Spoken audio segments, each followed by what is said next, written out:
স্বৈরাচারকে আর সুযোগ না দেওয়ার আহ্বান জানিয়েছেন ভূমি ও পার্বত্য চট্টগ্রাম বিষয়ক প্রতিমন্ত্রী ব্যারিস্টার মীর মোহাম্মদ হেলাল উদ্দিন। সকালে চট্টগ্রাম মেট্রোপলিটন সাংবাদিক ইউনিয়নের আয়োজনে ফ্যাসিবাদ, জুলাই বিপ্লব ও আজকের বাংলাদেশ শীর্ষক আলোচনা সভায় তিনি এ আহ্বান জানান।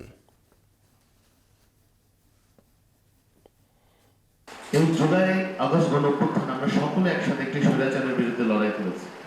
আসুন সেই স্বৈরাচারকে আমরা আর কোনো সুযোগ করে না দিই।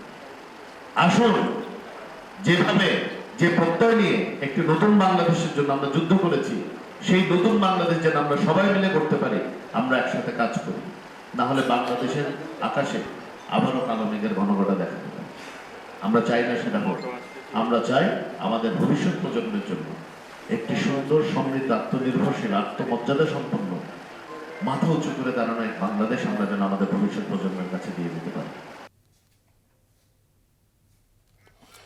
চট্টগ্রাম প্রেস ক্লাবের জুলাই বিপ্লব স্মৃতি হলে চট্টগ্রাম মেট্রোপলিটন সাংবাদিক ইউনিয়নের সভাপতি মোহাম্মদ শাহনিয়াজের সভাপতিত্বে অন্যান্যের মধ্যে সংসদ সদস্য এরশাদুল্লাহ ও Mohammad Abu Sufian, CDA chairman engineer Belayet Hossain, Chattogram ওয়াসার ব্যবস্থাপনা পরিচালক ইঞ্জিনিয়ার সেলিম মোহাম্মদ জানি আলম, মহানগর বিএনপির সদস্য সচিব নাজিবুর রহমান ও যুগ্ম আহ্বায়ক এম এ আজিজ, চট্টগ্রাম বিশ্ববিদ্যালয়ের উপাচার্য প্রফেসর ডক্টর মোহাম্মদ আল ফোরকান, প্রিমিয়ার বিশ্ববিদ্যালয়ের উপাচার্য ডক্টর নসরুল কাদির, জেলা আইনজীবী সমিতির সভাপতি advocate Tariq Ahmed, press club সভাপতি জাহিদুল করিম কোচি বক্তব্য রাখেন।